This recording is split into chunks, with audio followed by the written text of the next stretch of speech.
Tarot Historical Archetypes, and we have made it to Temperance. Numbered 14, as you see above, or saw, the 15th card in the Major Arcana sequence, and this is an easy one. The point of this video series is, where did these images come from? Meaning the historical reality, and not the fantasy that gets peddled so much. And this one is simple in that sense. And Temperance is not some mysterious encoded title for this card.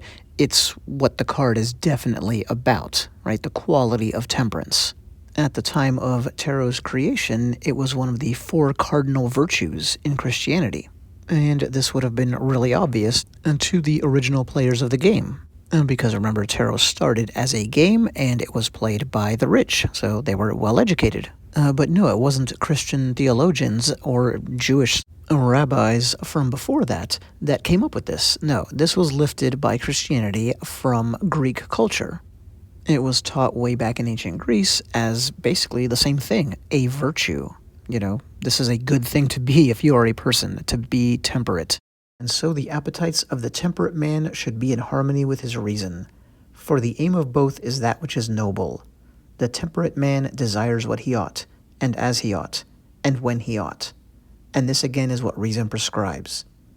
This then may be taken as an account of temperance. And the bottom line is, this was an important thought throughout the ages, specifically as it relates to our interest, from the Greeks to the Romans to the Renaissance Christians. And then, where does the visual side of all this come into play? Well, let's go back to the Greeks. Here is the goddess Hebe, sorry, I don't know how to pronounce it, Hebe, cupbearer to the gods. Obviously a later rendition, but the classical image showing us where the original, I guess we'll say original, inspiration for the later card came from. But, there was more than one cupbearer to the gods on Mount Olympus. Here's another, the predominant other, Ganymede, who, yes, was male, so his name sometimes gets thrown into the mix.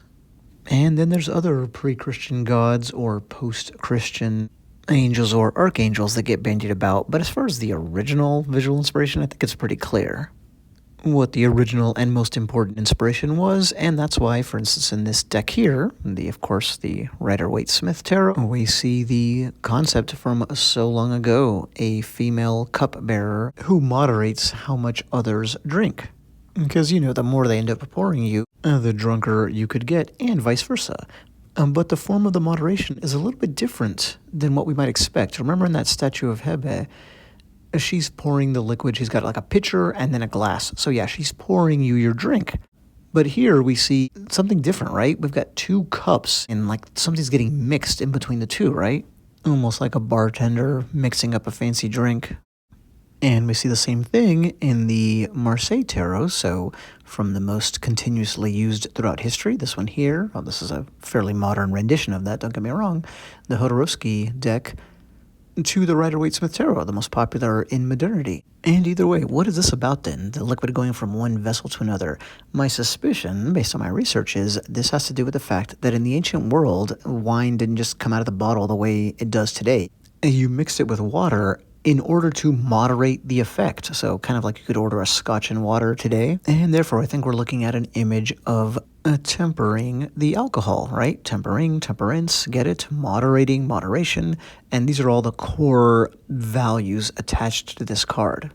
Speaking of this card, let's go to its absolute roots, the earliest surviving examples of it. And there we are, just remarkable consistency. The big difference between what we're seeing here and in the 2 predominant, historically popular cards I showed is obviously like the angel wings.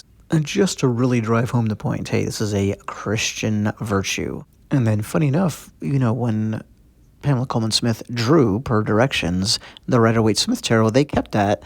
So that's cool because this was the turn to the occult. And they, of course, interpreted it very differently. They didn't want a Christian context. And remember, this all started before Christianity anyway. But artistically speaking, the important thing is that's why almost all modern versions of this card, like this one here, feature the wings. Speaking of angels have wings. This angel, in almost all of its renditions, has 1 foot on the land and 1 in water. So what's that about? Well, I think it's clearly about this. Quote, And I saw another mighty angel come down from heaven, clothed with a cloud, and a rainbow was upon his head, and his face was as it were the sun, and his feet as pillars of fire. And he had in his hand a little book open, and he set his right foot upon the sea, and his left foot on the earth." End quote. That is a quote from the single most important source of tarot inspiration, and I might be one of, if not the only person who points this out, the Book of Revelation from the Bible. Like it, don't like it, doesn't change the fact that that's true. By the way, we're looking at an incredible depiction of the scene I was reading from William Blake. And that's a big piece of the puzzle here. So how did we get here with this image? Well, it's part of that ongoing evolution and appropriation of images. You know, I'm sure St. John, when he wrote Revelation, lifted that convention from somewhere, some pre-Christian pagan source. But for whatever reason, let's mix that with this personification of this virtue, a Christian virtue, which was a Greek philosophical virtue before it became a Christian religious one. Hence why this statue here has both feet firmly on the ground, because it's only part of what ended up equaling the tarot image. Add the wings, do the bit with the feet, and now you're pretty much there. Pretty much, because then later, the modern occultists added some things that became pretty standard, like the triangle on the chest. I love this rendition here, by the way. I love the style, the color palette, the boldness with the way the water and wine don't actually obey gravity. Here's a real switch up for a modern deck. And unlike most people who are into tarot, we know why this artist depicted the character on the card the way that they did. Remember from the Bible, quote, "And his face was as it were the sun," end quote. But obviously they didn't do the thing with the feet, and that's totally okay, right? Because that's the cool thing. You can really do whatever you want when you're designing your version.